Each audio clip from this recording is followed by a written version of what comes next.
tapi digunakan untuk merampok, bukan untuk melindungi rakyat. Nah, yang dirampok oleh para survei adalah kebenaran itu. Keadaan lapangan yang sebenarnya ditutupi dengan metode yang dimanipulasi begitu rupa. Dan ini soal waktu saja, Mas Hersu, akan muncul ke permukaan.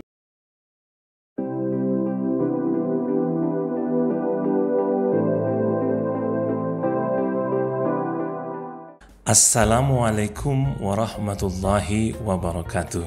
Salam sejahtera bagi kita semua.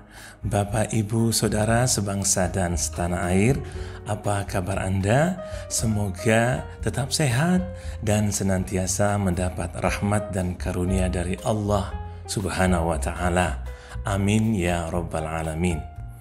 Atas nama Relawan Ajudan Depok, Jawa Barat, saya mengucapkan terima kasih banyak kepada Anda semua atas dukungan pada channel ini. Senang hati ini banyak yang komen, saya siap memilih Pak Anies Baswedan pada Pilpres Februari 2024 nanti. Terlepas siapapun tokoh yang jadi cawapres beliau. Ini sikap yang cakep banget.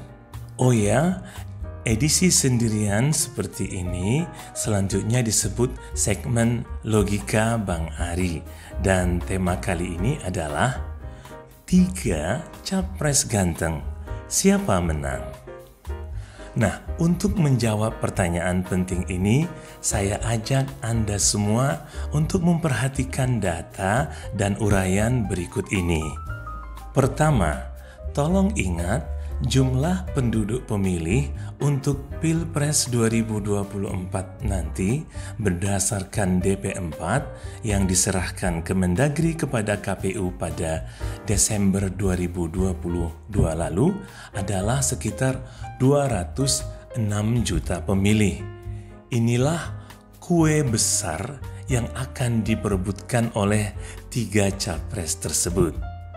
Nah, pada Pilpres 2019, ternyata kembali hanya ada 2 pasangan capres dan cawapres yang bertanding. Dan komposisi perolehan suara Pak Jokowi dan Pak Prabowo adalah 85.607.362 suara, atau sekitar 55,50% untuk Pak Jokowi sekaligus sebagai pemenang.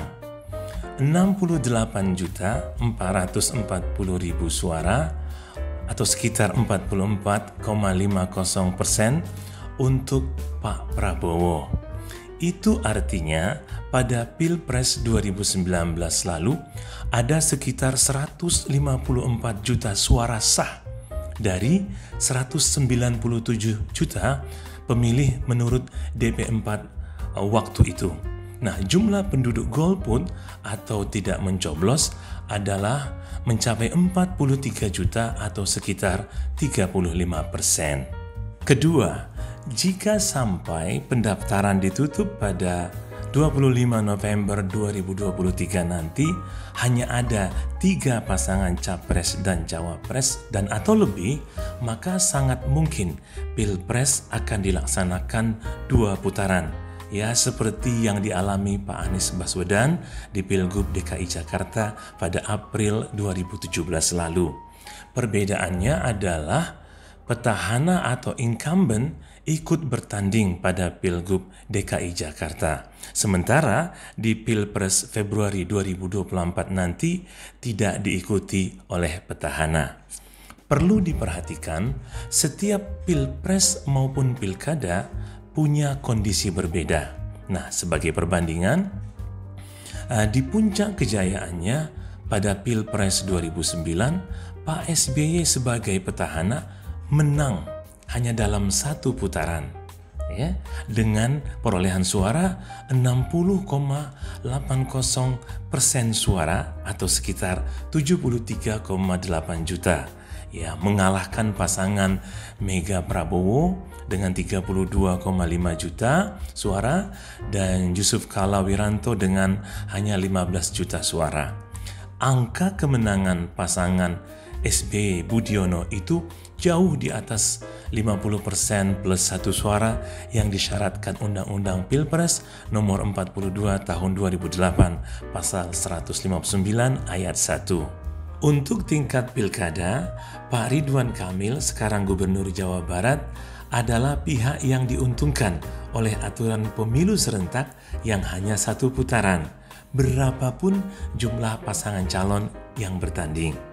Pilgub Jabar pada Juni 2018 diikuti oleh 4 paslon dan ternyata hanya dengan perolehan 32,88% suara atau sekitar 7.226.254 juta pemilih, pasangan Pak Ridwan Kamil dan UU Ruzanul Ulum dinyatakan menang oleh KPU Jawa Barat.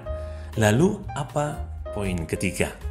Baik, ketiga, 85,6 juta suara pemilih Pak Jokowi akan diperebutkan 3 capres, yaitu Pak Prabowo Subianto, Pak Ganjar Pranowo, dan Pak Anies Rashid Baswedan.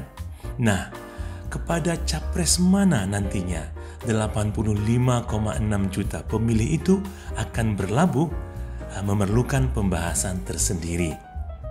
Sebagai gambaran awal, Pak Ganjar Pranowo mendapat 27.503.961 pemilih, sesuai dengan jumlah suara nasional PDIP pada Pileg 2019. Berarti masih tersisa sekitar 58,1 juta suara swing voters yang nantinya diperebutkan semua capres. Oke, keempat, dengan adanya 3 capres bertanding dan adanya swing voters atau pemilih non-fanatik, maka 68,4 juta suara pemilih Pak Prabowo di Pilpres 2019 lalu akan terkoreksi alias berkurang. Patokannya adalah suara nasional pemilih Gerindra sebanyak 17.596.839. Berarti masih tersisa sekitar 54,4 juta suara swing voters yang diperebutkan semua capres atau pasangan capres-cawapres nantinya.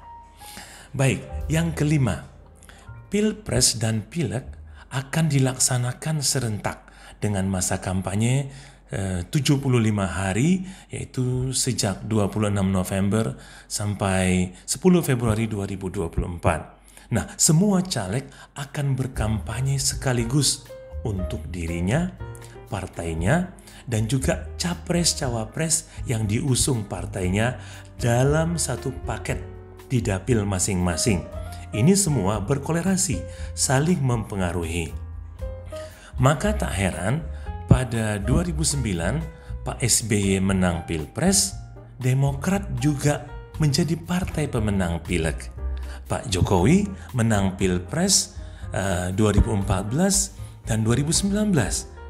PDIP pun menjadi partai pemenang Pileg 2 kali berturut-turut. Pak Anies juga seharusnya melakukan strategi cantik manis ya untuk ikut menggarap 85,6 juta pemilih Pak Jokowi.